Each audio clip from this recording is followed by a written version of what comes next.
अस्सलाम वालेकुम and welcome class. मैं हूं आपका टीचर सैयद बख्त। हम पढ़ रहे हैं डेटाबेस। आज हम डिस्कस करने लगे हैं फंक्शनल डिपेंडेंसी। करवाना क्या है टॉपिक आपको second normal form. So second normal form करवाने से पहले आपको फंक्शनल डिपेंडेंसी का थोड़ा सा आइडिया होना तो बेटर है। मैं कोशिश करूँगा कि सेकंड नॉर्मल फॉर्म जब करवाऊँ तो जितना कम हो सके दूसरी चीज़ों का जिक्र करूँ, लेकिन फंक्शनल डिपेंडेंसी अगर आपको नहीं पता तो ज़्यादा प्रॉब्लम तो नहीं आएगी, लेकिन थोड़ी बातें ऐसी हो जाएंगी जिनमें आपको कन्फ्यूजन शुरू हो जाएगी। तो मैं नहीं चाहता कि जब सेकंड नॉर्मल फॉर्म हम करें और डिपेंडेंसी की कोई भी बात आए तो आप कंफ्यूज हो जाए। डिपेंडेंसी होती क्या, वो तो आप अच्छे से जानते हैं कि जब दो चीज़ें हो तो एक चीज़ इंडिपेंडेंट होती है, एक चीज़ डिपेंडेंट होती है ज़्यादातर।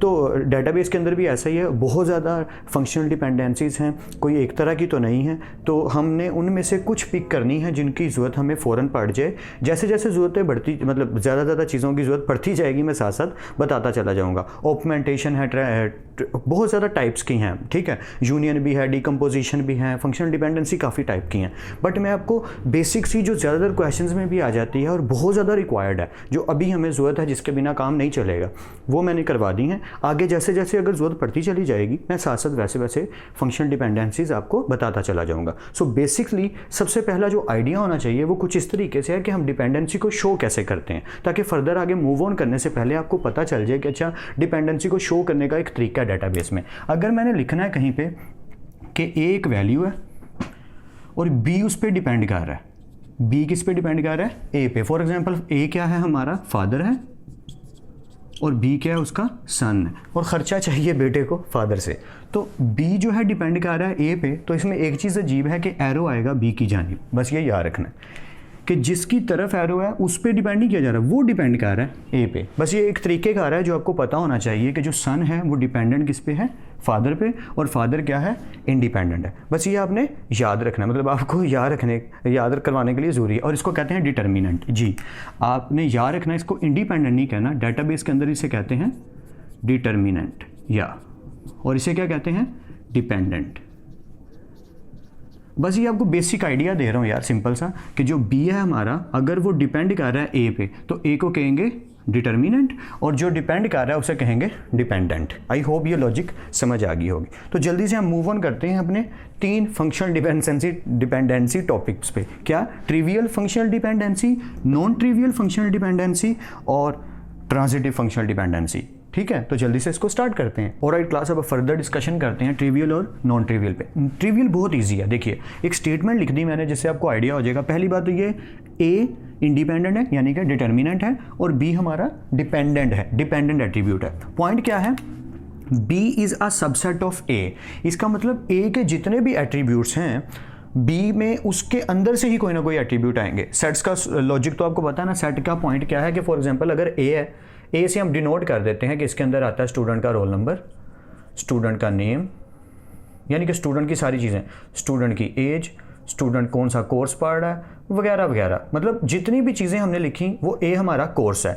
तो बी का क्या मतलब होगा कि इसमें से कोई भी चीज़ अगर बी रिसीव करता है तो बी क्या बन जाता है, सबसेट। फॉर एग्जांपल स्टूडेंट का रोल नंबर बी ही है, ठीक है। स्टूडेंट का नेम वो भी बी में आता है। इसी तरह स्टूडेंट की एज, या कम्बिनेशन ऑफ दीज। मतलब मिसाल के तौर पे अगर आप चाहें तो ये भी कह सकते हैं कि बी के अंदर और क्या क्या कुछ आ सकता है। बी के अंदर 2 चीज़ें भी आ सकती हैं, जी, स्टूडेंट का रोल नंबर भी आ सकता है, स्टूडेंट का नेम भी आ सकता है, एक्सेट्रा एक्सेट्रा। तो ये बन गया हमारा सबसेट।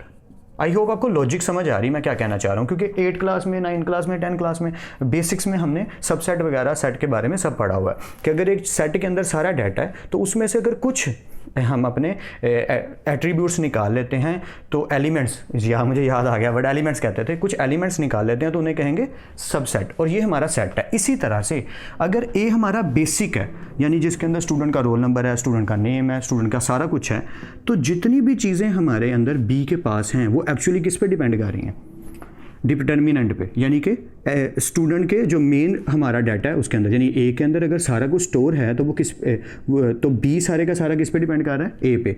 तो जितना भी डाटा बी के अंदर आएगा वो सारा का सारा किस में से आएगा, ए में से आएगा। तो स्टूडेंट का रोल नंबर हो वो भी इसमें से ही है, जो कि स्टूडेंट का नेम है वो भी इसी में से ही है। इसी तरह अगर स्टूडेंट का रोल नंबर है और आप उसका कंपेयर कर लेते हैं किसके साथ, स्टूडेंट की एज के साथ, तो अगर स्टेटमेंट क्या है, मैं स्टेटमेंट बताने लगा हूँ। अगर हम इसको लेफ्ट हैंड साइड कंसीडर करें और इसको राइट हैंड साइड कंसीडर करें, यानी कि लेफ्ट हैंड साइड का इंटरसेक्शन ले लें राइट हैंड साइड के साथ, तो ये कभी भी ज़ीरो यानी नल नहीं आने वाला।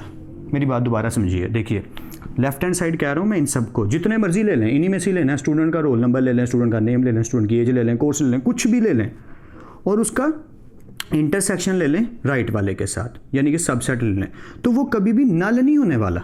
क्यों नहीं होने वाला नल? कोई ना कोई चीज़ सेम निकल ही आएगी। वो किस में से आ रहा है? इन्हीं में से ही आ रहा है। तो स्टूडेंट का रोल नंबर जो है, अगर मैं इस तरफ से देखूं तो एक और आईडी भी तो ले सकता हूं, क्योंकि मुझे सारे लेने हैं ना। तो यहाँ मैं लिख देता हूँ स्टूडेंट का रोल नंबर, ठीक है। तो अगर मैं इनका इंटरसेक्शन लूँ तो सेम आ जाएगा, यानी कि किसी ना किसी पॉइंट पे जाके ये दोनों आंसर कोई ना कोई गिव करेंगे, यानी कि स्टूडेंट का रोल नंबर किससे इंटरसेक्ट कर रहा हूँ? स्टूडेंट के रोल नंबर से, तो आंसर आ गया स्टूडेंट का रोल नंबर। इसी तरह स्टूडेंट का रोल नंबर नेम के साथ ले रहा हूँ, हाँ फिर इंटरसेक्शन नहीं बनता। पर पॉइंट सिर्फ इतना है कि ये जितने भी इसके एट्रीब्यूट्स हैं उसका अगर मैं कंपेयर करूँ इसके सबसेट से, ठीक है, इसके सबसेट से, तो वो कभी भी ज़ीरो नहीं आने वाला, वो उसी के बीच में से ही आंसर निकल रहा है। अगर ये स्टूडेंट का रोल नंबर है, स्टूडेंट का नेम है, स्टूडेंट की एज है, स्टूडेंट का कोर्स है, और इसका कंपेयर करूं स्टूडेंट के रोल नंबर और स्टूडेंट के नेम से, तो ये चीज़ दोनों इंटरसेक्शन में सेम आ गई, क्योंकि इंटरसेक्शन का मतलब क्या होता है? अगर दोनों सेम है तो वो आंसर। तो अगर हम इन दोनों का मतलब ए का, चलिए मैं इस तरीके से बता देता हूँ, ये इसको इरेज कर देते हैं ताकि आपको समझ आ जाए। इसी तरीके को समझ लीजिए कि ये हमारा ए है, ये हमारा बी है। अगर हम ए का इंटरसेक्शन लेते हैं बी के साथ, तो ये कभी भी ज़ीरो या नल नहीं आने वाला। जो मर्जी एट्रीब्यूट ले लूँ सबसेट में, इसी में से ही लूँगा ना, तो इंटरसेक्शन जब भी लूँगा वही आंसर आएगा, तो ये कभी भी एम्प्टी नहीं आने वाला। आई होप ये लॉजिक समझ आ गई हो। इसे कहते हैं ट्रिवियल फंक्शनल डिपेंडेंसी। अब आ गया नॉन ट्रिवियल। नॉन ट्रिवियल की स्टेटमेंट बड़ी सिंपल सी है। देखिए अगर आपने नोट किया है तो लिखा क्या हुआ है? B is not a subset of A, यानी कि बी ए पे पूरी तरह डिपेंड नहीं कर रहा। बी के अंदर वो वैल्यूज़ हैं जो ए के अंदर मौजूद नहीं हैं। तो इससे बस एक चीज़ ही समझ आती है हमें सिंपल सी, कि स्टूडेंट का जो नेम है वो ज़रूरी नहीं है कि स्टूडेंट के रोल नंबर के साथ ज्वाइंट हो। मतलब अगर इसका एक सेट है, ए एक सेट है जिसके अंदर सिर्फ ये पड़ा हुआ है स्टूडेंट का रोल नंबर, बी एक सेट है जिसके अंदर क्या पड़ा हुआ है? सिर्फ स्टूडेंट का नेम, तो ये बेशक डिपेंड कर सकता है, मतलब ये डिपेंड हो सकता है इसके ऊपर डिटर्मिनेंट पे, लेकिन नहीं कर रहा। लिखा हुआ है B is not a subset of A. B अगर ए का सबसेट नहीं है तो फिर क्या स्टेटमेंट बनती है ये वाली, कि अगर अब हम ए का इंटरसेक्शन लेंगे बी से तो बिल्कुल वो नल आ सकता है। ज़रूरी नहीं कि दोनों की वैल्यूज़ में से कोई भी वैल्यू सेम हो। बात समझ आ गई होगी। मैं फिर से रिपीट कर देता हूँ आखिरी दफ़ा, बोरियत हो रही हो किसी को तो सॉरी यार, जिनको नहीं समझ आ रहा उनके लिए बार बार रिपीट कर रहा हूँ। अगर बी के अंदर जो भी वैल्यूज़ हैं वो बी क्या है? सबसेट है, वो ए में से ली गई हैं, तो उनको जब भी हम इंटरसेक्ट करेंगे वो कभी भी नल नहीं आएंगी। बट अगर बी में ऐसी वैल्यूज़ हैं जो ए से नहीं ली गई, तो फिर अगर हम उन्हें इंटरसेक्ट करते हैं तो नल आ सकता है। आई होप ये लॉजिक क्लियर हो रही हो। अब आया सबसे इंपॉर्टेंट क्वेश्चन। फंक्शनल डिपेंडेंसी का जब भी टॉपिक आता है यार, ये डिपेंडेंसी जान नहीं छोड़ती। लिटरली किसी भी लेवल पे चले जाओ, सबसे इंपॉर्टेंट फंक्शनल डिपेंडेंसी होती है ट्रांजिटिव डिपेंडेंसी, और ये यूज़ भी होने वाली है सेकंड नॉर्मल फॉर्म में, जिसकी वजह से ये पूरा लेक्चर पूरी तमहीद बांधी जा रही है। अब ये क्या है? बहुत ही सिंपल सी चीज़ है, बचपन वाला काम। अगर बी ए पे डिपेंड करता है, क्या बी ए पे डिपेंड करता है और सी बी पे डिपेंड करता है, तो सी ए पे डिपेंड करता है। यानी मैं अगर आसान लफ्ज़ों में फ़नीनेस में बताऊं तो अगर फादर पे मदर डिपेंडेंट है और मदर साहिबा पर बच्चे डिपेंडेंट है, यानी चिल्ड्रंस, ठीक है, तो इसका मतलब चिल्ड्रन किस पे डिपेंडेंट है? फादर पे। मैं फिर से रिपीट कर देता हूँ। अगर ए पे डिपेंड करता है बी और बी पे डिपेंड करता है सी, तो सी एक्चुअली किस पे डिपेंड कर रहा है? ए पे। इसे कहते हैं ट्रांजिटिव डिपेंडेंसी, कि अगर पापा जो भी अमाउंट घर आगे देंगे, पैसे देंगे, मदर वही यूज़ करेंगी। तो मदर पे भी बच्चे डिपेंड कर रहे हैं कि बच्चों को पैसे चाहिए किससे? मदर से, तो मदर को किससे पैसे मिलेंगे? फादर से। तो एक्चुअल में बच्चे किस पे डिपेंड कर रहे हैं? फादर पे।